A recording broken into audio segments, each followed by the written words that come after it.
What's going on, guys? It's Coty again. Wanted to do a quick video before the fight start. UFC Fight Night 172, aka UFC Fight Island 1.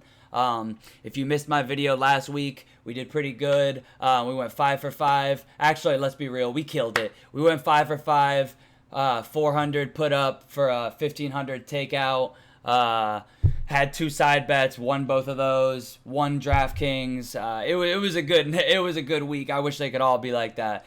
Unfortunately, I was so locked into that one. Well, I did miss out on that Tybura sub that I talked about. I wish I would have added that in. That would have took us really over the edge, but can't complain. The only bad thing is I was so locked in that I did miss out on throwing Cater onto a couple of my parlays because these odds are a little crazy now. But you know, still couldn't resist throwing him into a couple. I want to get into my favorite bets. I know the fight's starting soon, so I just want to make this short and sweet, get right into my bets. Let's just take a look right at my bets for now. To start off, I feel like my lock of the night is Kazmat Chimaev. I've heard a couple. I don't even want to say it too many times. I've heard too many pronunciations, and I don't know which one's right. Kazmat. Kamzat. Yeah, there we go. Man, dude's a beast. Might not know how to say his name. You know, I did go to public schools, but the dude is a beast, man. I watched some of his fights. He's actually coming up in weight. Like, you would think he'd be the smaller guy, but it really seems like he's, honestly, if you look at it in weigh-in, he looks like the bigger guy, and I just feel like he's going to take John Phillips down easily. I really feel like he submits him. I really wanted to throw something on him by submission, but if you take a look at the odds on him by submission, it's not really worth it. I guess the sharks are onto it, because if you take a look at him by submission, it's minus 145. So was a little late on that one. Like I said, I was so locked in on UFC 251, but it's okay because I did add him into a couple parlays here. Y'all know I love the parlays. Early on, let's make it as simple as possible. I did take here we go. I got Kamzat, Tim Elliott, and Belbita in a parlay. I feel like Tim Elliott, if you take a look at a lot of his losses, I know he's got that salty record nowadays, but man, when he loses, it's usually by submission, and he usually gets caught in something. You know, he's usually able to take guys down, and he is really underrated wrestling, but he just gets caught in a lot of scrambles. He's so unorthodox, but he just catches himself in submissions. We've seen him submitted like, I don't know, at least 5 times. I believe it's 5 times. And I just feel like Ryan Benoit, he's really like KO or bust in this fight. And Tim Elliott, while you do see him eating shots a lot, I mean, he takes it.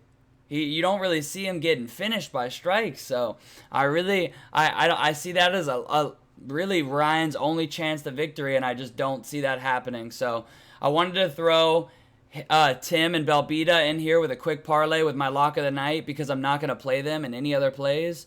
That's why I wanted to go over that one first. Belbita, this is a lower level women's fight, and I don't love 2-1 odds in that, but I just feel like I watched a couple of Jojua's fights, and I love how I can say these people's names, but I'm just wrecking Kamzat Chimaev. Man, I've heard it so many times, and I was so ready to say it on this video and kill it, and then boom, I'm ruining it. Anyways, I wanted to throw her in there with Tim. I'm not going to use them in any other parlays, but I just believe that Belbita's reach advantage, Joju has struggled with that in the past, and I just feel like it's going to be the same story tonight. So threw them in there with the parlay with my lock of the night, and then I have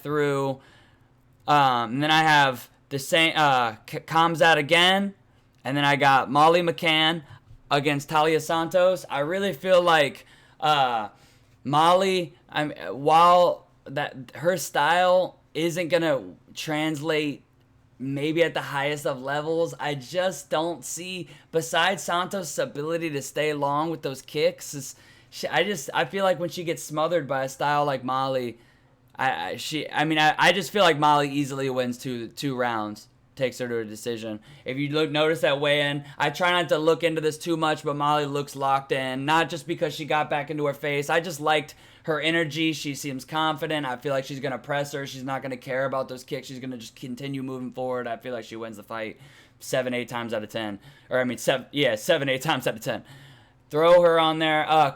Cater, I do hate these 3-1 odds, man. Dan Ige is a dog, and he's just been managing to win split decisions, which is why I'll show earlier, but I did have to hedge my bet a little bit with this one, but especially with 3-1 odds. But I do feel like Cater, with that size advantage, that crisp boxing and huge power, he throws bombs. He should get it done. I feel like 7-8 times out of 10 as well. Cater wins this. 3-1 odds, a little insane, but you know, I do feel like he should win this fight. But man, Dan Ige, he's a dog, and I mean, he's always. It's hard to count him out at 3-1. But getting into the next one, Jack Shore against Aaron Phillips. I like this Jack Shore guy. I don't know about 8-1.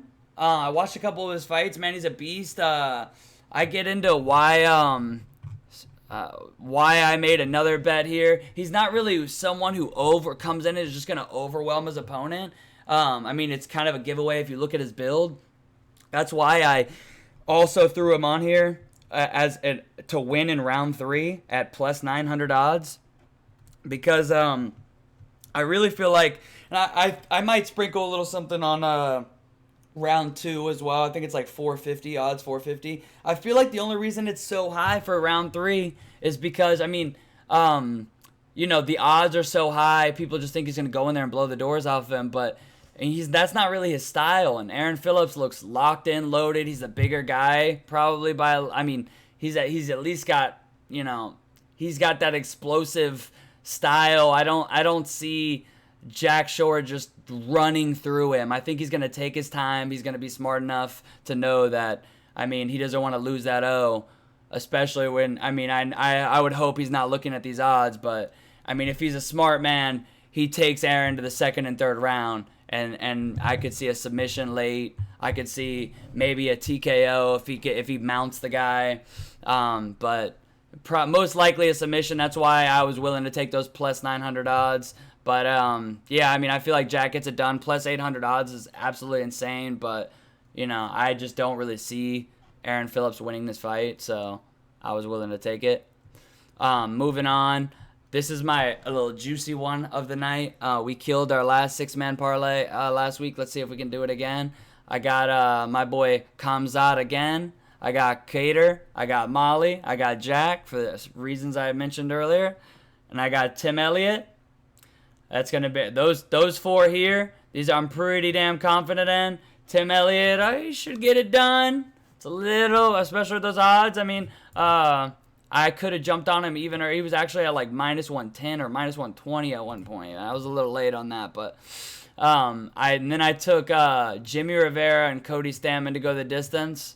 I'm obviously not the only one on this, but I just feel like I don't like to take overs, especially at those odds, but I just don't really see either one of these guys getting a finish. I think Jimmy Rivera takes it by decision. You gotta, I hate to even bring it up, but you gotta wonder with everything Cody's going on with the loss of his brother. He obviously performed last time, but the style difference here, I think the style matched up really well for him last time, with all respect to Brian Boom, who I love that guy. But this style is Jimmy Rivera, it's a little bit of a step up for him and a little bit of a step down for Jimmy. So I feel like Jimmy should get it done by decision. I didn't want to take that bet, so I just took the over and added it in here because I'm pretty confident in all these picks. So, I do love to do these parlays. That's where I like to stick. That's where I have the most of my success. Did have to throw these 2 in here. Jack Shore wins in round 3, plus 900 odds, and then I got Dan Ige by decision. I kinda was back and forth. Should I take a little something on him by decision or a little something on him by submission? I do think there is a chance if it gets to later rounds he could You know, if he gets the wearing on, that is his. I mean, he's a grinder. He could get a rear naked choke 4th, 5th round or something like that. Even though Kattar has shown a good gas tank, I don't see it happening, but it could happen. That's why I just figured I'll hedge my bet with a little bit of Dan Ige by decision. He has been managing to win these decisions. I think 5 rounds hurts his chances there with Kattar. But if it manages to go to the scorecards, I mean, hey, he's been getting it done in these close decisions. So he is Ali's boy. Look into it at hashtag Eddie Bravo. But I don't know. I figured little hedge, not a safe play. But yeah, these are my top 5 bets. Let's win money again, man.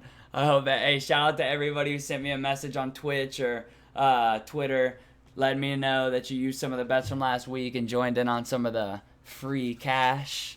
Good luck this week. Let's win big again. Hey, send me your bets on Twitter or come through on Twitch. We're going to be live streaming on the fights, doing a little companion as always. The link will be in the bottom there in the caption. Thanks for everybody who dropped a sub or a like. If you haven't yet, make sure you click that sub button. We're trying to get up to 300. We did break 200 the other day. That's lit. And good luck, man. Have fun. Enjoy the fights. Peace.